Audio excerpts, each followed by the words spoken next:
आप सभी लोगों ने बहुत सारे लोगों को चश्मे लगाते देखे होंगे, स्पेक्स यूज करते देखा होगा। तो क्या जो भी लोग स्पेक्स यूज करते हैं वो सारे स्पेक्स सेम होते हैं क्या या फिर उनमें कुछ डिफरेंस होता है?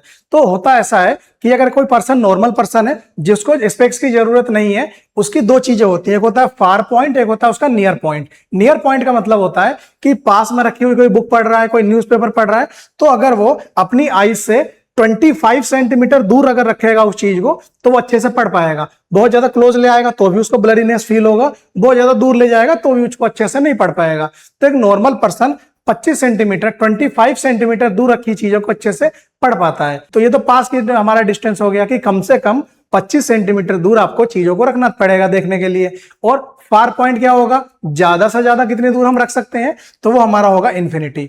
आप देखते हो मून आपको नाइट के टाइम में दिखता है, क्योंकि मून तो बहुत दूर है हमसे, इसलिए दिखता है क्योंकि हमारी आईज जो है वो इन्फिनिटी तक देख सकती हैं। वो बात अलग है कि बहुत दूर से जैसे प्लैनेट्स हो गए या स्टार्स हो गए, उसकी जो लाइट आती है तो हमारे अर्थ तक कुछ फ्रैक्शन ऑफ लाइट ही पहुंचती है, बाकी लाइट रेज हमारी अर्थ से बाहर चली जाती है। इस वजह से हम लोग सारी चीजें नहीं देख पाते, लेकिन इन्फिनिटी तक चीजों को हम लोग देख लेते हैं। तो होता क्या है, जो लोग स्पेक्स यूज करते हैं जब वो डॉक्टर के पास जाते हैं तो आई डॉक्टर उनको क्या कहता है, उनसे कुछ टेक्स्ट को रीड करवाता है, तो उसको कुछ डिफेक्ट पता चलते हैं। वो डिफेक्ट हमारे इस तरीके से होते हैं, कुछ लोग ऐसे होते हैं जिनको पास की चीजें अच्छे से दिखाई देती हैं, लेकिन दूर रखी हुई चीजें उनको थोड़ी ब्लरीनेस सा दिखता है उन्हें। तो इसको ठीक करने के लिए वो लोग जो डॉक्टर होते हैं उनको कॉनकेव लेंस प्रिस्क्राइब करते हैं, और ऐसी जो डिजीज होती है उसको हम लोग बोलते हैं मायोपिया। मायोपिया का मीनिंग होता है शॉर्ट साइटेडनेस। पास का साइट है, पास की चीजें अच्छे से दिख रही है आपको, लेकिन दूर की चीजें अच्छे से आपको नहीं दिख रही है, आपको उन्हें देखने में दिक्कत हो रही है। तो ये मायोपिया का केस था। सेकंड केस है हमारा हाइपरमेट्रोपिया का।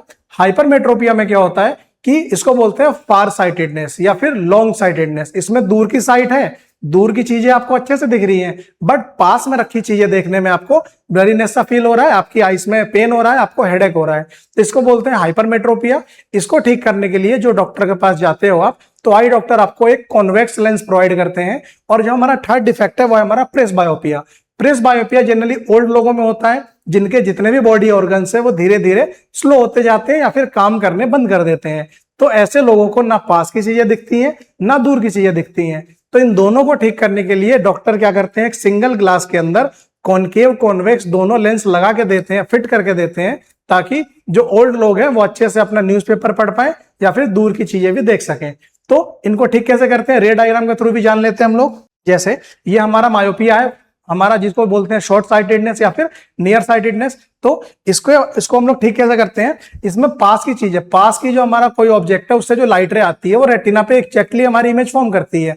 बट जो दूर से आने वाली लाइट रे है, जो इन्फिनिटी से आने वाली लाइट रे है, वो हमारे रेटिना से पहले ही इमेज फॉर्म कर देती है, रेटिना से पहले ही मीट कर जाती है। इस केस में आपको सेंसेशन ऑफ विजन नहीं मिलेगा, ब्रेन तक सिग्नल ऑप्टिक नर्व नहीं लेके जाएंगे, आपको यहाँ पे कुछ भी दिखाई नहीं देगा। तो इसको ठीक करने के लिए डॉक्टर आपको एक सुटेबल कॉनकेव लेंस देते हैं, जिससे लाइट रेज वापस से हमारी रेटिना पे इमेज फॉर्म करती है और आपको सेंसेशन ऑफ विजन मिलता है। तो इस तरीके से जो हमारा मायोपिया का डिफेक्ट था वो डॉक्टर ठीक करते हैं। नेक्स्ट हमारा डिफेक्ट है हाइपरमेट्रोपिया का। हाइपरमेट्रोपिया में क्या है कि दूर की चीजें, जो भी दूर की चीजें हैं वो तो हमारी रेटिना पे एग्जैक्टली इमेज बना रही है, बट जो पास की चीजें हैं, पास से कोई लाइट रे जाती है तो वो हमारे रेटिना से बिहाइंड, रेटिना के बिहाइंड जाके मीट करती है, वहां इमेज फॉर्म करती है, क्योंकि रेटिना ही हमारा स्क्रीन है जो ऑप्टिक नर्व के थ्रू ब्रेन तक सिग्नल पहुंचाता है। तो रेटिना से पहले ही अगर लाइट रे मीट करे तो भी आपको सेंसेशन ऑफ विजन नहीं मिलेगा, और अगर रेटिना के बिहाइंड मीट करे तो भी आपको सेंसेशन ऑफ विजन नहीं मिलेगा। तो इस वाले केस में डॉक्टर क्या करते हैं, आपकी जो नेचुरल कॉन्वेक्स लेंस है उसकी पावर कम हो गई है, तो उसके पावर को बूस्ट करने के लिए क्या करते हैं, एक कॉम्प्लीमेंट्री कॉन्वेक्स लेंस ही प्रिस्क्राइब करते हैं। तो कॉन्वेक्स लेंस जो सुटेबल पावर की आपको देते हैं चेक करके, और उसको लगाने के बाद जो लाइट रे रेटिना के बिहाइंड मीट कर रही थी, अब वो एग्जैक्टली रेटिना पे मीट करेगी बाय यूजिंग कॉन्वेक्स लेंस। तो इस तरीके से आपका जो हाइपरमेट्रोपिया का जो डिजीज है वो इस तरीके से ठीक किया जाता है। नेक्स्ट हमने आपको बताया था ओल्ड लोगों में जनरली होता है प्रेसबायोपिया। तो जनरली अगर कोई बुक्स पढ़ना, जैसे यहाँ पे एक पर्सन देख रहे हो बुक को रीड कर रहे हैं, तो बुक रीड करने के लिए क्या होता है, जब उनको अपनी आंखों को नीचे करना होता है तो नियर की चीजों को देखने के लिए यहाँ पे लगाते हैं हम लोग एक कॉन्वेक्स लेंस, और ऊपर लगाते हैं दूर की चीजों को देखने के लिए, डिस्टेंस चीजों को देखने के लिए कॉनकेव लेंस। तो इस तरीके से कॉन्वेक्स और कॉनकेव दोनों का मिक्स करके एक सिंगल ग्लास एक ओल्ड लोग को प्रोवाइड किया जाता है, जिससे उनका जो प्रिस बायोपिया का डिजीज है वो करेक्ट किया जाता है। तो ये हमारे डिफेक्ट्स ऑफ विजन थे, जिसमें हमने मायोपिया, हाइपरमेट्रोपिया एंड प्रेस बायोपिया तीनों को हमने समझा कि कैसे ये डिजीज वर्क करते हैं और इनको करेक्ट कैसे किया जाता है। ठीक है, थैंक यू।